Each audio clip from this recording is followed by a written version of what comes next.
नमस्कार दोस्तों, previous notes में आपका फिर से हार्दिक स्वागत है। आज की हम इस वीडियो में जानेंगे आर्टिकल 14 का फाउंडेशन प्रिंसिपल किस केस लॉ में डिफाइन किया गया था। आर्टिकल 14 क्या कहता है, इंपॉर्टेंट इसके पॉइंटर्स हम डिस्कस करेंगे और स्टार्ट करते हैं हम इस वीडियो को। Before starting I would request all of you, अगर आपने हमारे चैनल को अभी तक सब्सक्राइब नहीं किया है तो आप फटाफट से बेल आइकन दबा दीजिए और हमारे चैनल को सब्सक्राइब कर दीजिए। हम इसी तरह के topics time to time discuss करते रहते हैं। देखिए, सबसे पहले हम जानते हैं आर्टिकल 14 क्या है। अगर आप आर्टिकल 14 को समझना चाहते हैं तो जो हमने हाईलाइट किया आप उसे ध्यान से समझिएगा। इसमें लिखा है the state shall not deny to any person equality before the law और the equal protection of the laws within the territory of India.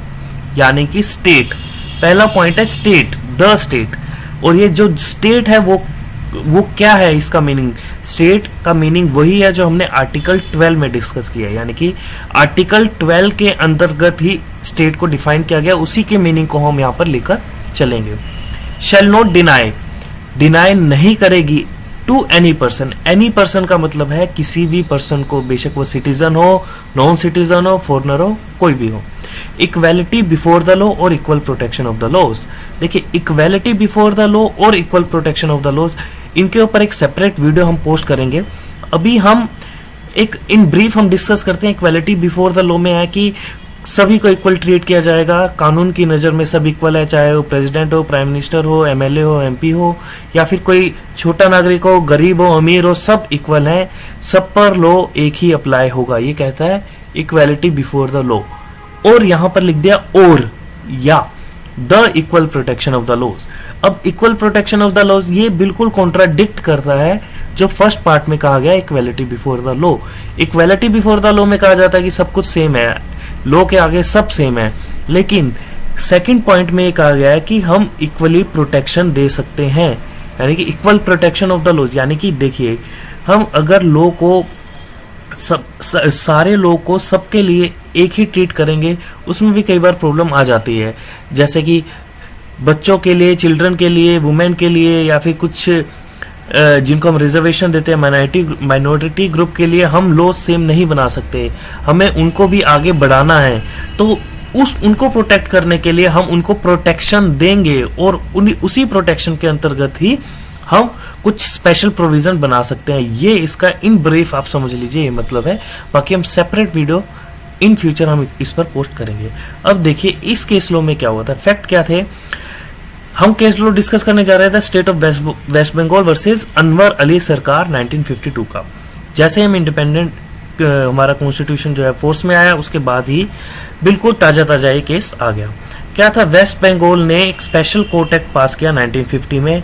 उसमें क्या था कि वो स्पीडी ट्रायल चलाना चाहते थे सर्टेन ऑफेंसेस के लिए। और सेक्शन 3 में क्या था कि पावर देता था स्टेट गवर्नमेंट को कि वो कॉन्स्टिट्यूट कर सकते हैं स्पेशल कोर्ट्स। और सेक्शन 5 में ये कहा गया था कि वो जो स्पेशल कोर्ट्स हैं किन ऑफेंसेस के लिए बनाई जाएंगी, वो कौन डिफाइन करेगा, वो स्टेट गवर्नमेंट जो है वो डिफाइन करेगी। अब मुद्दा क्या उठा, मुद्दा उठा कि जो सेक्शन 5 में कहा गया है कि जो भी कोर्ट्स हैं वो बनाई जाएंगी, किन ऑफेंसेस के लिए बनाई जाएंगी या नहीं बनाई जाएगी, वो स्टेट गवर्नमेंट डिफाइन करेगी। इस पर मुद्दा उठा कि ये स्टेट गवर्नमेंट क्यों डिफाइन करेगी। कोर्ट में गया ये मामला। अब क्या हुआ, सुप्रीम कोर्ट ने इनवैलिडेट कर दिया। क्यों किया, अब देखिए, अब इस आर्टिकल को ना, अगर आपको फाउंडेशन प्रिंसिपल इसका समझना है, या फिर आप देखिए आगे हम जितने भी केस लॉ डिस्कस करेंगे आपको उसका निचोड़ डिस्कस करना है, तो इस बात को ध्यान से समझिएगा। देखिए, आर्टिकल 14 में कहा गया है कि इक्वालिटी बिफोर लॉ होगी, equal protection of the law होगी, लेकिन ऐसा नहीं होना चाहिए कि जो गवर्नमेंट है, जो स्टेट है, वो कुछ भी लॉ बना दे, यानी कि इक्वल प्रोटेक्शन के नाम पर वो कुछ भी लॉ बना दे और वो बोले जी हमने तो इक्वल प्रोटेक्शन के नाम पर किया है। यानी कि आर्बिट्रेरीनेस को बचाने के लिए ये प्रोविजन भी बहुत इंपॉर्टेंट है। यानी कि जब भी आपके सामने आर्टिकल 14 का आएगा तो वहां पर क्या होगा, आप देखेंगे कि स्टेट ने कोई ना कोई आर्बिट्रेरी एक्ट किया होगा और उस आर्बिट्रेरीनेस को रिमूव करने के लिए वो मामला सुप्रीम कोर्ट में या कोर्ट में गया होगा और फिर कोर्ट डिसीजन सुनाएगी कि नहीं, आप ये नहीं कर सकते, अपनी मनमानी नहीं कर सकते, आपको इक्वल प्रोटेक्शन भी देनी है और इक्वालिटी भी देनी है। तो इन क्रक्स देखें तो हम यही देखेंगे कि कोई भी अपनी मन मर्जी ना करे, स्टेट अपनी मन मर्जी ना करे और अपनी मन मर्जी से कोई लॉ पास ना करे, कोई एक्ट ना बनाए, कोई भी रूल ना बनाए, कोई नोटिफिकेशन ना निकाले। इन सबको प्रोटेक्ट करने के लिए यह आर्टिकल बहुत ही इंपॉर्टेंट है, यानी कि आर्बिट्रेरीनेस को ये जो है हमारा आर्टिकल बचाता है और ये करने से रोकता है। अब देखिए, अब जो हमने डिस्कस किया उसको इस केस लॉ के साथ हम देखेंगे कि कैसे ये कोरिलेट करता है। देखिए, पहले तो ये कहा गया कि ये आर्बिट्रेरी पावर है और ये इनवैलिडेट करार दिया गया, और उन्होंने क्या किया, कोर्ट ने कहा कि देखिए पहले ही सीआरपीसी वगैरह में काफी प्रोविजन है और ये वोक प्रिंसिपल, अनसर्टेन प्रिंसिपल आप यहाँ पर नहीं दे सकते, तो इसलिए कोर्ट ने इनवैलिडेट करार दिया।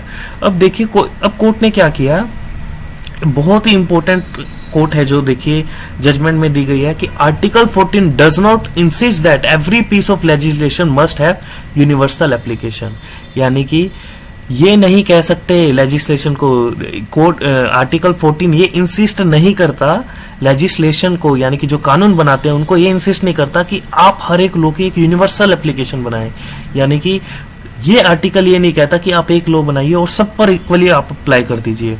And it does not take away from the state the power to classify persons, और ये लॉ ये भी नहीं कहता कि आप क्लासिफाई नहीं कर सकते, यानी कि कोर्ट ने दोनों बातों को इक्वली रखा। और कोर्ट ने ले डाउन किया इंपॉर्टेंट टेस्ट, क्या कहा कि the classification must be founded on the intelligible differentia, यानी कि देखिए अब ये क्या है, इंटेलिजिबल डिफरेंशिया क्या है, देखिए अब देखिए आप कभी भी डिफरेंशिएट करें तो आपको क्या करना है, आपको सबसे पहले ये करना है कि उनको क्लासिफाई करना है। सबसे पहले किस ग्राउंड पे, वो जो क्लासिफिकेशन है वो मस्ट बी एक इंटेलिजेंट रीजन के आधार पर होना चाहिए, यानी कि जब भी कोई लॉ बनाया जाता है स्टेट के द्वारा तो सबसे पहले तो उसे इंटेलिजिबल डिफरेंशिएशन करना चाहिए, यानी कि अगर वो क्लासिफिकेशन करती भी है तो वो एक इंटेलिजेंट वे में, यानी कि कोई भी पर्सन उसे देखे तो वो कह सके हाँ अंडरस्टूड होना चाहिए कि इस बेसिस पे इन्होंने ग्रुपिज्म किया है, ग्रुप को सेग्रीगेट किया है, और तभी जो है वो डिफरेंशिएट कर सकते हैं। यानी कि पहली बात तो हो गई ये।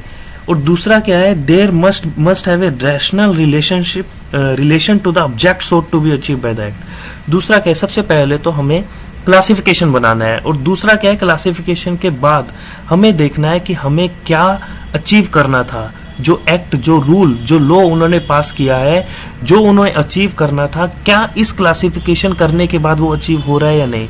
आपको एग्जाम्पल की हेल्प से समझाते हैं। देखिए, हर एक लॉ सब पर अप्लाई नहीं हो सकता, एक ही लॉ अप्लाई नहीं हो सकता। और जैसे रिजर्वेशन के एग्जांपल को देखते हैं। अब रिजर्वेशन के एग्जांपल में क्या हुआ है कि सबसे पहले तो क्लासिफाई कर दिया गया, इंटेलिजिबल क्लासिफिकेशन हुआ। कैसे कि सबसे पहले ग्रुप बांध दिए गए, ये जनरल का ग्रुप होगा, ये ईडब्ल्यूएस का होगा, ये एससी का होगा, ये ओबीसी का होगा, ये ओबीसी ए बी भी चलता है कई जगह। अब फिर क्या जो ये क्लासिफिकेशन किया है इससे क्या वो अचीव करना चाह रहे हैं, ऑब्जेक्ट क्या उनका अचीव करने का, क्या उस क्लासिफिकेशन करने के बाद क्या अचीव जो करना चाह रहे हैं वो हो रहा है या नहीं हो रहा। ये क्लासिफिकेशन करने का क्या है मेन मोटिव, ताकि उनको भी हम मेन स्ट्रीम में ला सके, ताकि बैकवर्ड क्लासेस को भी हम आगे ला सके। क्या ये अचीव हो रहा है, हो रहा है। तो ये टेस्ट जो है इन्होंने सबसे पहले फाउंड किया और ये कहा कि आर्बिट्रेरीनेस जो है किसी भी एक्ट में, किसी भी लॉ में नहीं होनी चाहिए। जो स्टेट है वो अपनी मन मर्जी के हिसाब से कोई भी लॉ पास ना करे। ये सब हमें समझने को मिला इस केस लॉ के द्वारा। आई होप आपको समझ में आया होगा कि कितना इंपॉर्टेंट ये आर्टिकल है। आगे हम केस लॉ डिस्कस करेंगे तो आपको पता चलेगा कि आर्टिकल 14, आर्टिकल 19 और आर्टिकल 21 क्यों इन्हें गोल्डन ट्रायंगल कहा जाता है। One of the most important article है हमारे कॉन्स्टिट्यूशन का, समझना बहुत जरूरी है। और हमें ये भी जानना जरूरी है कि हमें जो राइट्स मिले हैं, जो फंडामेंटल राइट है, वो किस तरह से हम उनको इन्वोक करा सकते हैं। Thanks for watching this video and bye bye for now. और जाने से पहले प्लीज सब्सक्राइब करना मत भूलिएगा हमारे चैनल को। Bye bye for now.